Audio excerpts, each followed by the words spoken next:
সদস্য মাননীয় বিমল রায় 85 টাকা দিয়ে দাদাকে পুরস্কৃত করলো।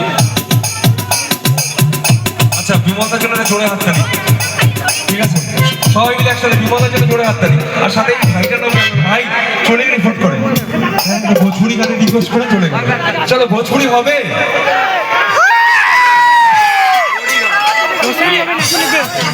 চল ভিডিও বানা আমাদের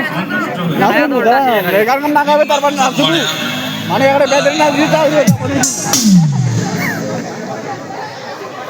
দাদার পরিমল রায় দাদার জন্য জোরে হাত রে। এই দাদার জন্য গানটা গিয়েছিলাম আমি, আমাকে নিচে থেকে বলেছিল চলো ভাইদের একটা ভোজপুরি আদিবাসী ঘুরে লাগবে, তাই না? তাই তো হ্যাঁ, চলো। আর সামনে যারা বসে আছে তাদের জন্য গান গাইবো না, চলো।